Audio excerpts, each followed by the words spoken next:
Louvado e exaltado seja Deus por sua presença aqui neste lugar. Diga amém. Amém. Deus seja louvado também por sua presença virtual aqui neste horário. Estamos todos aqui reunidos para falarmos com nosso Deus. Para mim é uma alegria, já me fui apresentado, me chamo Clebson, sou formando em teologia esse ano, agora em dezembro. E durante esses próximos meses eu vou estar auxiliando o pastor Pedro aqui no distrito como um todo. Alguns já me conhecem, alguns já me viram. Eu fui da Igreja do Prado por muito tempo. Me batizei na Igreja do Farol, fui para a Igreja do Prado, então eu estou em casa. E eu gostaria hoje, a gente está numa situação meio complexa, diferenciada, nunca vivemos isso antes. Nós não podemos nos cumprimentar como de costume, mas mesmo assim eu vou pedir para você somente olhar para o lado e dar um feliz sábado para a pessoa que está do seu lado, dizer o quanto ela é bonita, do quanto você está feliz com a presença dela aqui nesse lugar. Somos irmãos, não deixamos de ser família, mesmo tendo que estar agora afastados um pouco, algumas famílias juntas aqui na igreja. Você vai me perdoar que está assistindo aí pelo YouTube, vai me perdoar se eu sair do seu campo de visão por algum momento, mas eu tenho alguns problemas e um deles é ficar parado detrás do púlpito, tá bom? Louvado seja Deus por sua presença, vamos falar com Deus. Abra sua Bíblia em Mateus capítulo 9. Mateus capítulo 9. Abra sua Bíblia, deixe aberta e vamos falar com Deus, o autor e consumador de nossa fé, pedir permissão do Santo Espírito de Deus para entendermos as Sagradas Escrituras. Mateus capítulo 9,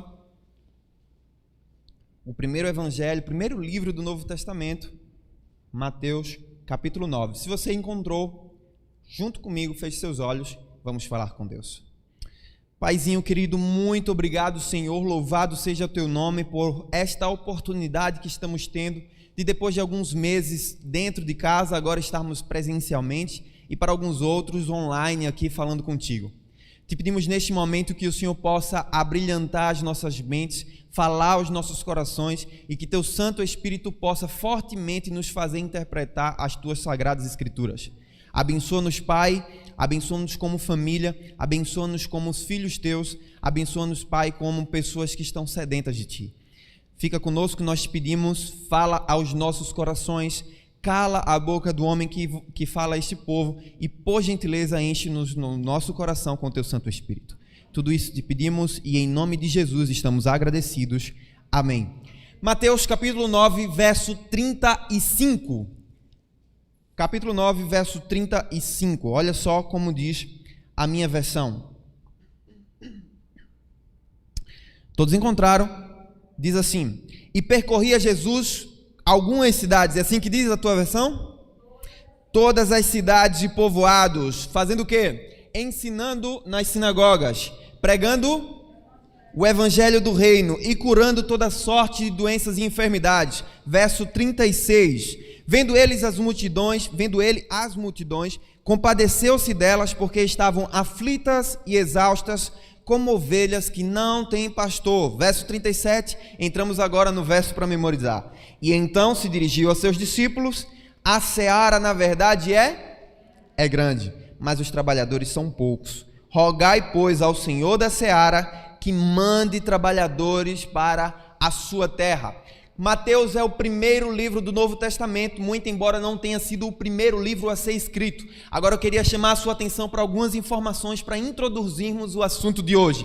Primeiramente, Mateus, como discípulo de Cristo, ele que esteve com Cristo, ele começa a escrever agora a sua narrativa, a sua interpretação, inspirado pelo Santo Espírito, do que é o Evangelho. No capítulo 1 você vai perceber que ele de cara mostra a genealogia de Jesus. E quando nós percebemos a genealogia de Jesus, ele inicia falando que Jesus ele não provém necessariamente de Deus. Ele não começa a genealogia com Deus. Ele começa a genealogia com com Abraão, que é o pai da fé judaica.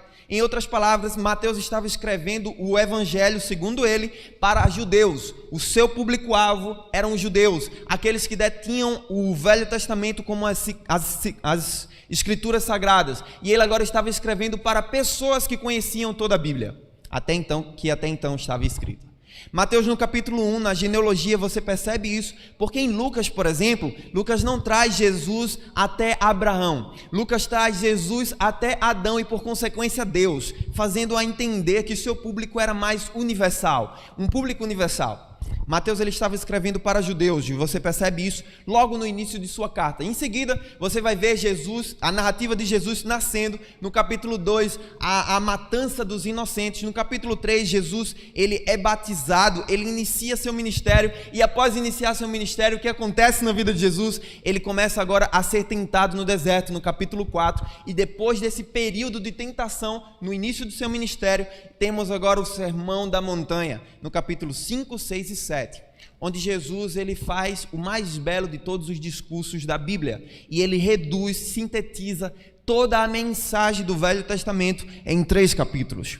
5, 6 e 7, agora no Sermão do Monte, Jesus ele ensina a teoria, ou melhor, ele relembra a teoria para aqueles judeus acerca do que eles já sabiam, ou melhor, do que eles já conheciam no Velho Testamento. Um dos mais belos discursos. No capítulo 8, ao terminar a teoria, ele começa agora a sair em direção à prática e sai curando todo mundo que vem pela frente. Aqueles que estavam doentes e sedentos de cura, e aqueles que também não sabiam que precisavam ser curados. No capítulo 9, então, nós lemos um pouco antes do que nós lemos, Jesus reivindica a autoria da vida e ressuscita a filha de Jairo. Ele agora apresenta não somente a teoria, como também a prática do Evangelho. E no capítulo 9, verso 35, nós lemos que Jesus ele ia por aí, ensinando nas sinagogas, pregando o Evangelho do Reino e curando toda sorte de doenças. O casal falou aqui mais cedo que cristão é o diminutivo de Cristo, são pequenos cristos, isso é verdade. Só que para nós sermos considerados como cristãos, nós precisamos viver com base nas diretrizes que Cristo viveu. E se você conhece ou quer conhecer o ministério verdadeiro de Cristo, está aí a síntese de tudo que ele fez na terra. Ensinava nas sinagogas, pregava o Evangelho do Reino e curava toda sorte de doenças. Mas por que ensinava e pregava estão distintas aqui? É simples. Jesus ele inicia o seu ministério trazendo toda a teoria do Velho Testamento, ensinando. Nas sinagogas não eram como é hoje as igrejas. Agora há pouco passou uma senhora e ficou olhando aqui para dentro, olhou para o título da igreja, olhou para dentro, e se ela quisesse entrar, ela seria muito bem-vinda. As sinagogas não são assim, não eram assim. Se você não fosse judeu, se você fosse um gentil assumido e você quisesse entrar numa sinagoga, você corria risco de vida. Tinha uma escritura mais ou menos assim, traduzindo para a minha versão. Tinha assim, se você passar daqui, numa portinha que tinha dentro da sinagoga, se você passar desse ponto, gentil, você vai ser responsável pelo seu próprio sangue. Em outras palavras, os judeus, eles eram extremamente restritos, as sinagogas eram extremamente restritas, e Jesus ensinava nas sinagogas. Primeira lição que eu tiro desse texto, Jesus ele começava de casa. A reforma tem que começar em casa. Ele ensinava àqueles que sabiam de tudo. Você já fez a experiência de encher um copo que já está cheio? Você já teve necessidade de fazer isso? Se você encher um copo que já está cheio, o que é que acontece? Ele transborda. Você já teve a experiência de ensinar alguém que acha que sabe de todas as coisas? Imagine, Jesus agora ele está deixando através do Evangelho de Mateus, ele está exemplificando o resumo de do seu ministério aqui na terra. E a primeira coisa que ele fazia era ensinar para os de dentro de casa. A grande verdade é que nós nos enchemos tanto de informação que acabamos esquecendo que nós não sabemos de nada. E agora começamos a entrar numa neura, que eu costumo dizer que é o cristão Netflix. Já viu aquela pessoa que chega na igreja, sai perguntando para tudo que é líder da igreja qual vai ser a programação daquele dia? Quem é que vai pregar? Quem é que vai cantar? E a depender do resultado da resposta, ela simplesmente sai e vai para casa? Ou se quer aquela pessoa que nem vem para a igreja saber da programação, de casa mesmo ela descobre e então sabe que ela não vai gostar do sermão. Nós começamos e estamos acostumados a escolher o programa que nós queremos assistir de acordo com os nossos próprios gostos. E então, simplesmente esquecemos do porquê estamos aqui. Jesus ele ensinava nas sinagogas porque, apesar de nas sinagogas só existirem aqueles que eram conhecedores da verdade, os que conheciam a verdade ainda assim eram ignorantes. Parece que quanto mais nós sabemos, mais nós ficamos cegos. Jesus ele ensinava nas sinagogas para que os judeus, para que as pessoas de dentro da igreja, para que as pessoas que conheciam a verdade entendessem a sua própria condição, a condição de pequenos como somos. Alguns anos atrás eu estava pregando lá em Santa Catarina, numa igrejinha, numa cidade chamada Itajaí. Na verdade era um pouquinho mais distante de Itajaí, na região metropolitana de Itajaí. Não sei quantos já conheceram. E em uma das igrejas que eu fui pregar lá, eu me sentei no púlpito e por costume apenas, eu cruzei a perna. E aí a irmãzinha que estava do meu lado me chamou a atenção e disse assim: irmão, eu sei que o senhor não sabe, mas aqui a gente tem um voto na comissão de que aqui na frente ninguém pode cruzar a perna, nem homem nem mulher. Na hora, já descruzei a perna, já fiquei desconfortável, né? Mas aí ela continuou dizendo o seguinte: e outra coisa, criança também não vem aqui na frente não. Aí eu fiquei surpreso. Disse: por quê, irmã? Aí ela disse assim: é porque aqui é o lugar santo, né, irmã? Aliás, não lembro se ela falou do santo ou santíssimo, mas ela disse que aqui é o lugar santo, né, irmão? Esse tapete aqui é o lugar santo, o altar do Senhor, então criança não pode vir para fazer bagunça. Nós começamos agora a nos afastar dos princípios bíblicos e começamos a nos apegar a tradições ensinadas por homens.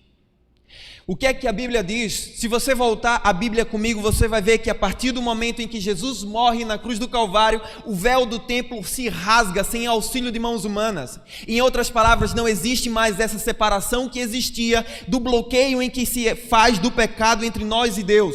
A reconciliação foi feita por inteira no momento em que Jesus morre na cruz.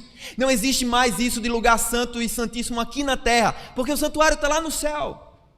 E se mesmo assim existisse, quem seria eu, quem seria você para vir aqui à frente? E se tinha alguém que é digno de ir à frente no lugar santo, seria uma criança, porque o próprio Jesus disse: sejam iguais esses pequeninos, para que vocês possam herdar o reino de Deus, em que nós estamos deixando as nossas diretrizes, com tradições vãs, com vãs limitações, coisas que foram ensinadas por homens. Porque foram homens que nos ensinaram a forma que nós devemos nos vestir. Porque foram homens que nos ensinaram a forma que devemos nos portar. Porque o que verdadeiramente importa está na Bíblia e isso é inegociável. Jesus sabia que os homens daquela época estavam se apegando tanto a culturas, tanto a tradições humanas, que criaram mais de 600 leis em volta apenas do sábado. Você não pode cuspir no sábado, senão você está aguando a terra. Você não pode dar mais que uma certa quantidade de passos, senão você está trabalhando. Você não pode isso, você não pode aquilo, e nós fomos criados ouvindo isso. Você não pode. Lembro-me há um tempo atrás, André era desse tempo lá no Prado, eu não vou citar nomes porque a gente está muito perto. Eu era pequeno, 13 anos de idade, estava aprendendo a tocar violão. E pensa na alegria que foi para mim quando o pastor disse assim: olha, pastor André, olha, eu quero que você fique aqui, você e fulano, você toquem aqui no culto de domingo. Nossa, eu fiquei muito feliz. Eu sabia que a gente estava errando algumas coisinhas, gente. Mas mesmo assim ele chegou no final do culto e disse assim: parabéns, vocês estão melhorando a cada dia. Pensa numa coisa que para mim significou. Só que num outro domingo, quando o pastor não estava, eu fui tocar com a minha camisa social aqui sem manga. Sentei no banco da frente, porque lá na igreja do Prado, não sei quantos conhecem, não tem espaço nem para o pregador direito. E aí, sentadinho no banco da frente, com o violãozinho, junto com o meu colega, a gente tocou. Só que antes de começar o culto, um ancião chegou para a gente e disse assim: olha, vocês não vão tocar mais aqui. Mas por quê? Eu estava de sapato social, de camisa social, mas eu não tinha calça social. Nem sequer condições de ter uma calça social. E aí ele disse assim: vocês não vão tocar aqui porque você está de calça jeans, escondido no banco, na frente da igreja. Daí em diante eu decidi que não tocaria mais. Tradições, ensinamentos de homens. Jesus ele ensinava nas sinagogas, em todas as cidades por onde ele ia, porque simplesmente ele sabia que dentro da igreja, dentro da casa de Deus, existiam homens que eram guiados pela sua própria consciência, pelos seus próprios gostos, pelos seus próprios preceitos, ignorando a palavra de Deus, nem sequer levando em consideração o que ela diz, mas o que o seu pai ensinou, o que o seu avô ensinou, o que o seu tataravô ensinou. Jesus ele ensinava nas sinagogas porque ele sabia que dentro da igreja, um dia, as pessoas estariam mais preocupadas com entretenimento do que simplesmente com adoração. Não sei qual foi o seu objetivo quando saiu de casa para vir à igreja hoje, mas se quando nós entramos na igreja, entramos para adorar, pouco importa algumas coisas.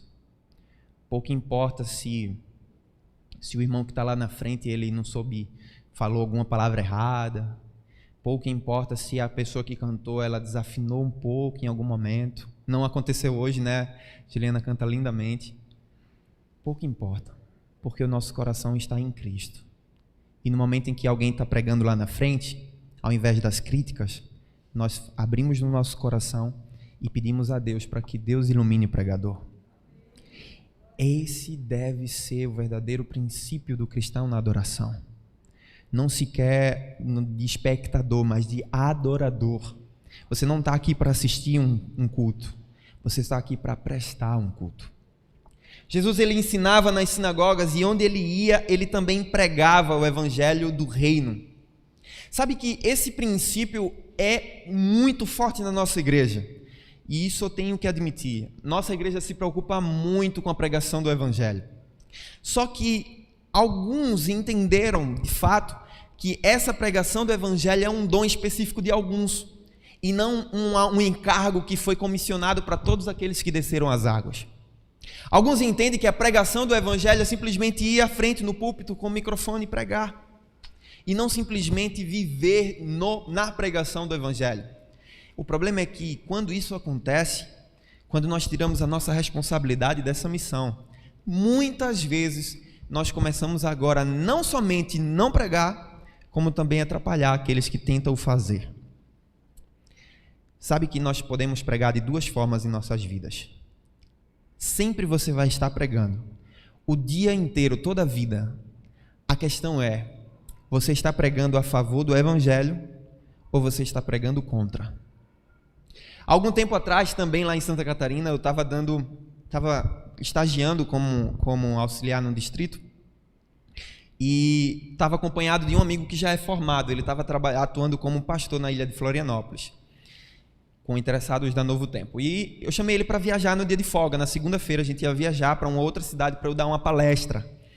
E no caminho, como a gente tem necessidades financeiras, a gente achou um aplicativo chamado BlaBlaCar. Não sei se vocês conhecem.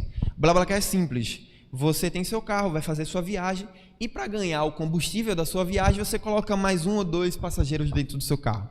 Tem gente que quer colocar 5, aí fica um negócio meio complicado.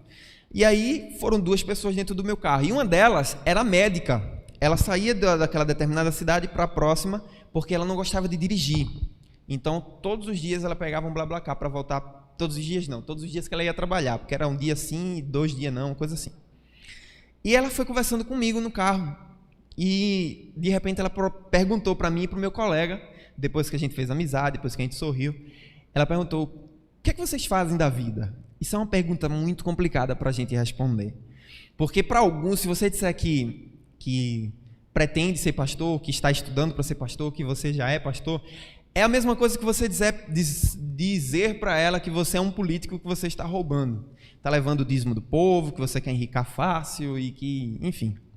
Para outros, se você tenta explicar isso, a pessoa não entende, porque vê a sua condição acadêmica, financeira, e não consegue entender como é que alguém consegue pagar mais de R$1.000 no mês para estudar um curso que é R$300, R$400 em qualquer lugar.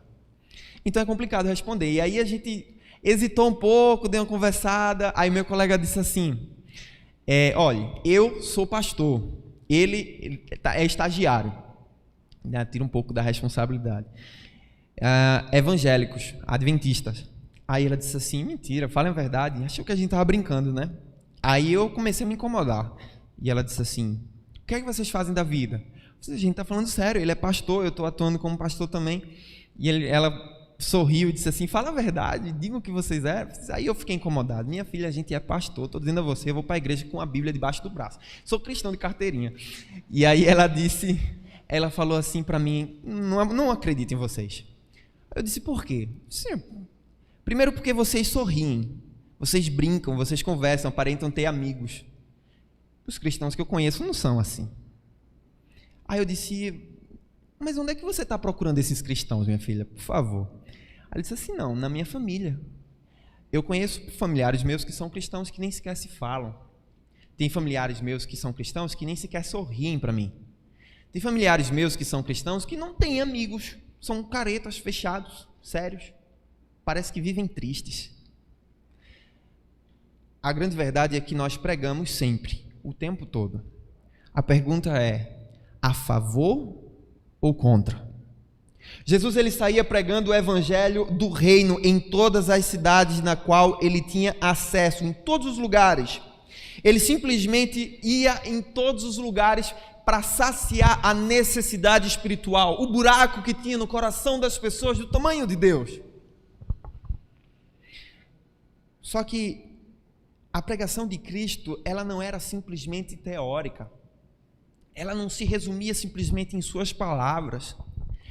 O evangelho do reino sendo pregado nesse contexto aqui, ele tem que ser extremamente ligado ao próximo conceito, em que ele diz assim, ó, e curando toda sorte de doenças em todos os lugares.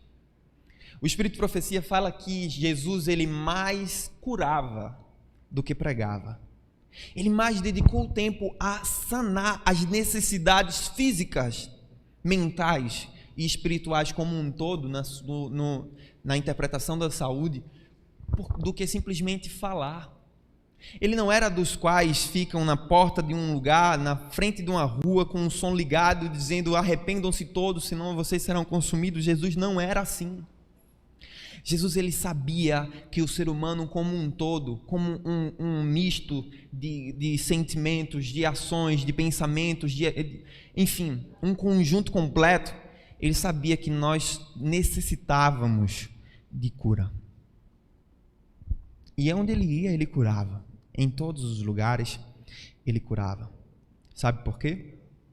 Porque apesar de ter exemplificado em 3 capítulos um pouco atrás a teoria do Evangelho, ele queria ensinar para mim e para você que o Evangelho é prática.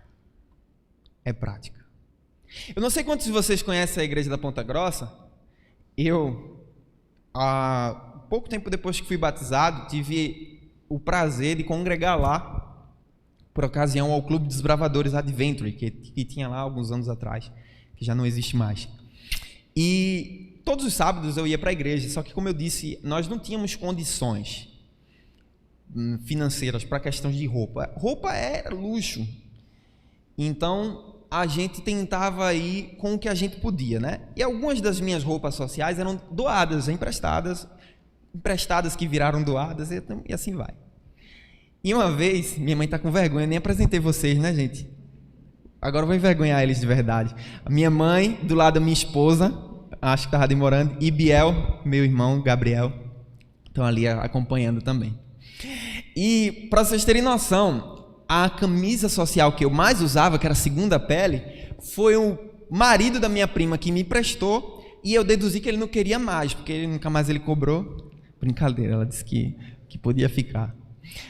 E aí o tempo passando, eu não sei se vocês já tiveram essa experiência, mas quando você usa uma roupa de segunda pele, ela começa a furar, não sei porquê, né? Parece que a gente tem agulha no corpo, ela começa a aparecer uns buraquinhos. E eu percebi que estava um pouquinho rasgada aqui debaixo do braço. Só que debaixo do braço, não ando fico levantando a mão, assinando para ninguém. Se for para assinar para alguém, com o braço esquerdo aqui agora. E aí fui chamado nesse dia para orar lá na frente, anunciar alguma coisa. E eu esqueci do buraquinho debaixo do braço. Levantei, muito alegre, feliz pelo convite, fui lá na frente, na igrejinha, no grupinho, peguei o microfone, e quando eu peguei o microfone, em algum movimento que eu fiz, um olhar tuberculoso de uma irmãzinha viu o buraquinho debaixo do braço. Pensa, se for para ver alguma vantagem na gente, ninguém vê não, minha filha. Mas se for para ver um buraco debaixo do braço... Aí ela chegou depois que eu saí do púlpito e disse assim, irmão, deixa eu falar com você bem baixinho assim, sabe? Na boa intenção, coitada. Aí ela disse assim, irmão, eu acho que o que você não sabe, não deve ter visto, Que, irmão? Tem um rasguinho aí debaixo do seu braço. É mesmo, irmã? Olha, cara de cínico. Meu Deus, que vergonha. Oh, irmã, muito obrigado. Nunca mais vou usar essa camisa. Ia usar o quê? A verdade é que, por muito tempo, eu fiquei nesse aspecto. Tanto que o meu primeiro terno quem deu foi o mesmo pastor que me incentivava a tocar.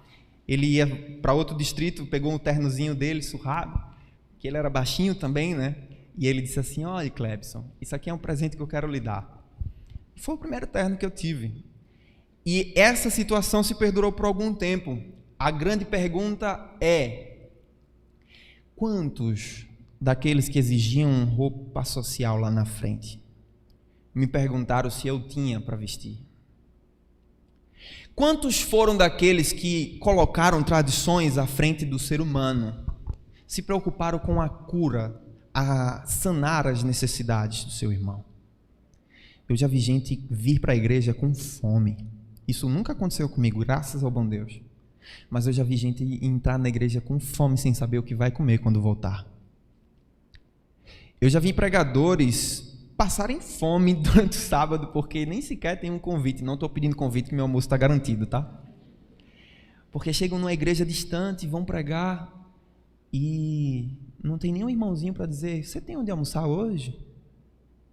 A grande verdade é que nós começamos a nos preocupar mais com o nosso próprio umbigo do que com o que verdadeiramente é amar.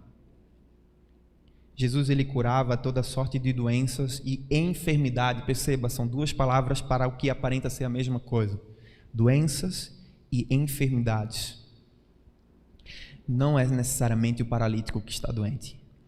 Certa vez, Jesus passando, viu um paralítico lá e pergunta para ele: o que é que tu queres que eu te faça? Jesus, ele vê a necessidade do paralítico física, mas ele sabe que a necessidade maior dele não era física, era espiritual ou mental, não sei, ele o sabe. E Jesus responde: olha, teus pecados estão perdoados. Para mim e para você parece ser engraçado, porque o cara está lá paraplégico, paralítico, não consegue andar, não consegue se movimentar, passou a vida toda rastejando, sendo humilhado, sendo cuspido, e Jesus chega para ele e diz assim: teus pecados estão perdoados. Para mim e para você pode ser gozado, pode ser que não entendamos, porque hoje é muito fácil falar. Só que para Jesus essas palavras não significavam simplesmente: olha, filho, vai para casa, Deus te abençoe, eu vou orar por você. As palavras de Cristo não tinham que ver com uma desculpa para amenizar nossa consciência e dizer para o próximo: vai, eu vou estar torcendo pela sua felicidade, eu não vou fazer nada por isso, mas eu torço por você. Jesus estava olhando no âmago do seu coração, do coração daquele homem, e estava dizendo assim: olha, os teus pecados, o que verdadeiramente te adoece, o que te separa de Deus, aquilo que vai te impedir de ir para o céu, isso eu estou perdoando com a autoridade que ganhei do meu Pai. Jesus Cristo está reivindicando sua divindade e dizendo assim: os teus pecados estão perdoados. Ninguém há no mundo que possa dizer. E logo após isso, ele cura o homem. Jesus, ele tinha a visão de que o ser humano é integral, mente, corpo, espírito. O ser humano é integral. E por esse motivo, ele era prático em todos os lugares. E eu conheço então a história de uma pessoa que eu queria compartilhar com vocês, que eu conheci há algum tempo atrás. André, você pode avançar até aparecer a imagem dela, por favor?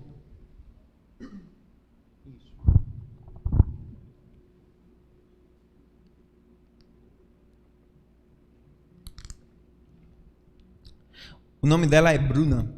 Talvez alguém de vocês conheçam, tenham conhecido. Eu conheci ela há uns 5, 6 anos atrás, aproximadamente, em um treinamento que nós tivemos no IAPE, treinamento para evangelistas da UNEB. Foi um de cada distrito, inclusive eu fui representando o distrito da Jatiuca na época. E quando chegamos lá, eu percebia ela de longe. Passa mais um, por favor. Porque era aquele tipo de pessoa que você vê de longe, aquele tipo extrovertido, alegre, feliz, em que todos que estão próximos não conseguem ficar tristes simplesmente porque tem alguma gaiata que está sorrindo, está alegre, está feliz. Só que uma coisa que me chamou a atenção foi a disposição evangelística que aquela menina tem. Então, naquele momento, conhecendo ela, ela foi para um ano em missão, estava prestes a ir para fazer evangelismo em outro lugar, e era um evangelismo atrás do outro, semana de oração atrás da outra, era uma exímia pregadora. E eu tive o privilégio de compartilhar de alguns momentos. Certa vez alguém comentou assim, eu não vou conseguir ler de longe, mas alguém disse o seguinte sobre ela: ela é daquelas que tem um dos abraços mais gostosos que eu já ganhei. É aquela que você sente e fica conversando por horas, gosta do aconchego e de dar boas risadas. Vive me dando comida, ela é top. Além de linda, ela também tem um dos corações mais bonitos que eu já vi. Também gosta de sushi, então já considero pacas. Será uma jornalista maravilhosa e trabalhará na BBC de Londres um dia. Anotem. A forma como fala do amor de Jesus é incrível. E é sempre um prazer ouvir ela pregar. É piradinha das ideias, mas fazer o quê? Eu também sou. Ela tem muito futuro pela frente e eu quero estar ao seu lado quando ele chegar. Quando eu li isso, eu fiquei surpreso e pensativo acerca da percepção de outras pessoas ao meu respeito. O que as pessoas acham de você? Como as pessoas entendem você?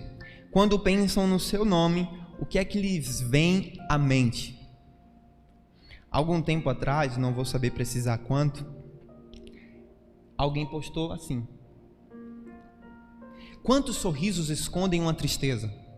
Quantos estou bem te escondem da realidade? Quantas vezes fingimos ser fortes enquanto tudo desmorona por dentro? Não sabemos reconhecer quem amamos, não entendemos o que se passa em seu coração, suas angústias, seus medos, seus traumas, suas dores. Todos estão muito ocupados para enxergar o óbvio. Ninguém se importa, ninguém te ajuda, ninguém entende. A depressão é, portanto, a maior dor expressa pelo ser humano. Essa postagem aí foi feita logo após a Bruna entrar no seu quarto sozinha, pendurar uma corda em seu pescoço e se suicidar. Foi algo que tocou muito o nosso coração e de todos que a conheciam. Por quê? Uma exímia pregadora, cristã, adventista do sétimo dia. Por quê? Porque ela é ser humano. Porque ela estava doente. E sabe o que foi que a mãe dela falou para mim? Que até então, naquele momento, os primos dela não conseguiam falar com ela, porque eles estavam próximos e não tinham visto o que se passava com ela. As pessoas estão sofrendo, as pessoas estão doentes, e talvez elas estejam ao nosso lado e nós nem se percebemos. Nós pouco nos importamos com a dor do outro, pouco nos importamos com o que o outro pensa, com o que o outro acha. Nós somos rápidos em falar, nossa língua é simplesmente ferina e simplesmente nós estamos mais preocupados com o nosso próprio umbigo.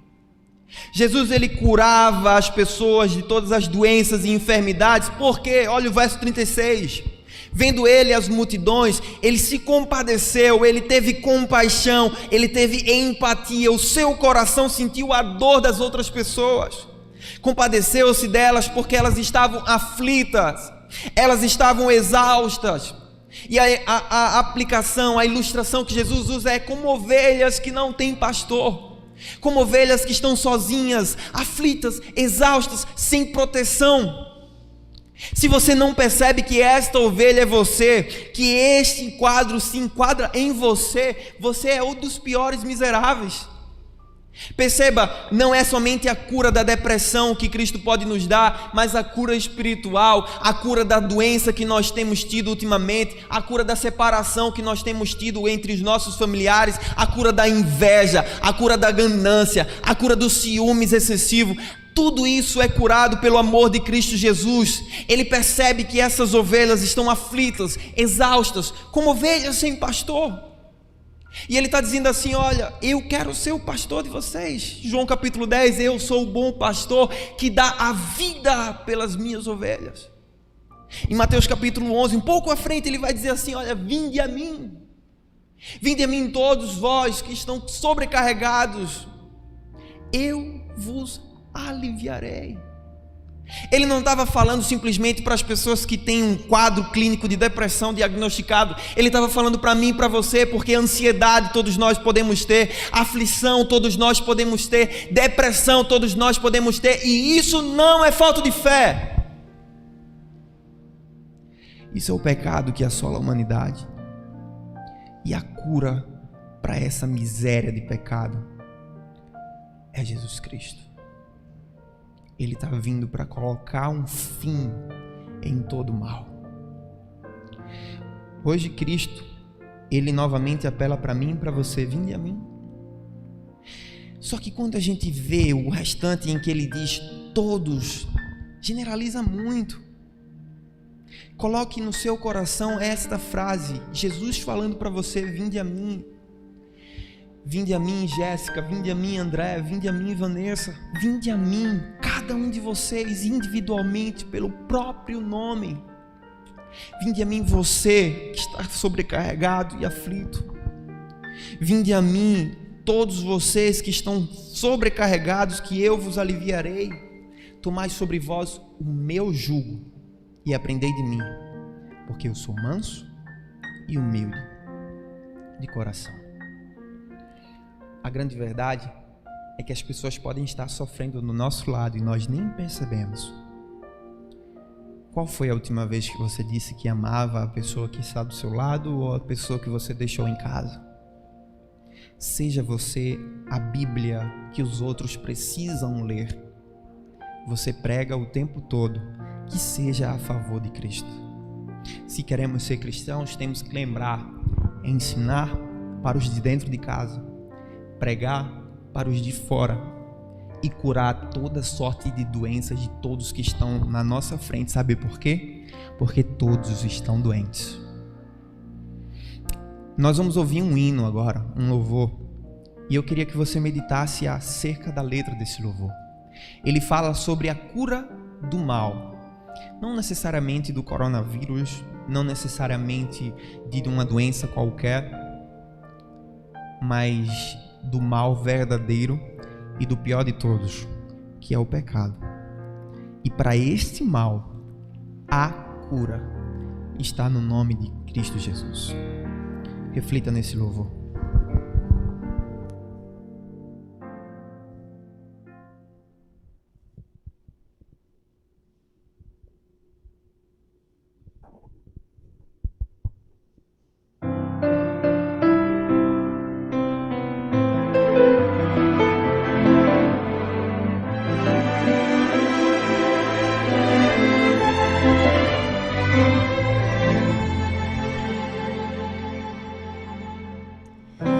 Se ouvir, diz a sua voz, não endureças vosso coração.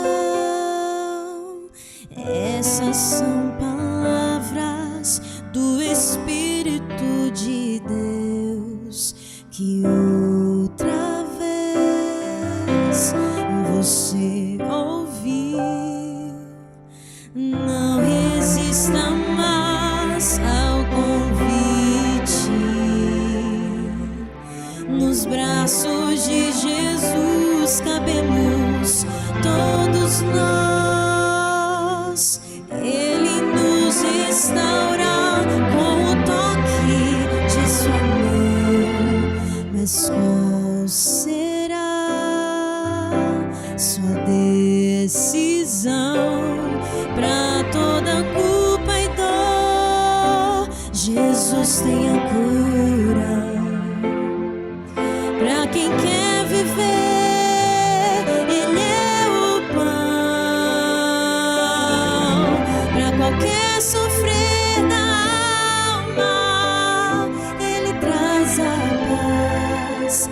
Pra quem nada tem, Ele tudo é.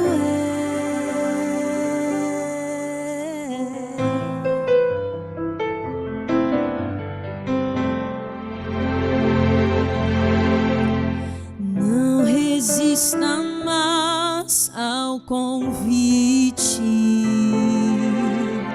Nos braços de Jesus cabemos todos nós. Ele nos restaura com o toque de sua mão. Mas qual será sua decisão? Pra toda culpa e dor, Jesus tem a cura. Pra quem quer viver, Ele é o pão. Pra qualquer sofrer da alma, Ele traz a paz. Pra quem nada tem, Ele tudo é. Pra toda culpa e dor, Jesus tem a cura. Pra quem quer viver, Ele é o pão. Pra qualquer sofrer da alma, Ele traz a paz.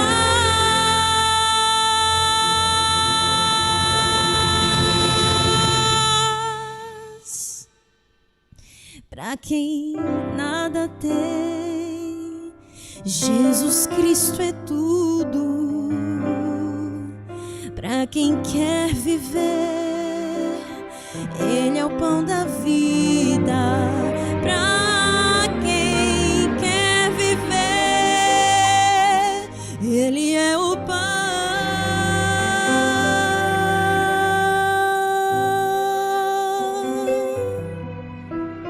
Amém. Um dos mais belos convites que a Bíblia nos faz está descrito em Isaías capítulo 1, verso 18, em que ele diz: vinde, pois, e arrazoemos, diz o Senhor. Ainda que os vossos pecados sejam como a escarlata, eles se tornarão brancos como a neve. Ainda que eles sejam vermelhos como o carmesim, se tornarão como a lã. Se quiserdes e me ouvirdes, então comereis o melhor desta terra. Cristo, Ele deseja e anseia por nos dar aquilo que nós precisamos, nós necessitamos. Ele quer nos dar a cura. Ele quer simplesmente nos dar conforto, nos dar o alívio, tirar as nossas aflições, as nossas ansiedades. Ele quer te dar a esperança de que Ele muito em breve vai voltar para me buscar e para te buscar. Eu não vou te pedir para vir aqui à frente para consagrar-se a Ele com esse pedido. Vou pedir para você ficar em pé onde você está. Se você deseja que Papai do Céu, Ele tire as mazelas do seu coração e te dê a cura, que Ele te proteja sobre as ciladas do inimigo e te ajude a ser um cristão com os 3 princípios básicos do ministério de Cristo. Feche seus olhos, vamos falar com Deus. Muito obrigado, Senhor. Muito obrigado porque sabemos que a Tua palavra, ela custou o sangue de muitos homens para chegar às nossas mãos. E hoje, através dela, o Teu Santo Espírito fala aos nossos corações. Te agradecemos, Senhor, porque o Senhor não mede esforços para nos salvar. Deu o Teu único Filho para morrer por nós. Te agradecemos pela graça que há no nome de Cristo Jesus para nos redimir e pela cura que o Senhor deseja nos dar. Por gentileza, Senhor, agora em pé, em oração, nós te pedimos, por favor, nos cura. Nos cura de toda aflição, de toda ansiedade, de toda depressão, de toda doença. Nos ajuda, Senhor, a comer o melhor desta terra, como diz Isaías. E não porque queremos ficar aqui muito tempo, muito pelo contrário, mas que possamos aguardar pacientemente felizes que o Senhor está voltando para nos buscar. Fica conosco, Senhor. Te pedimos por Jesus que o Senhor nos dê um feliz sábado na Tua companhia, nos guarde e nos proteja, em nome daquele que vive e reina para todos sempre. Amém.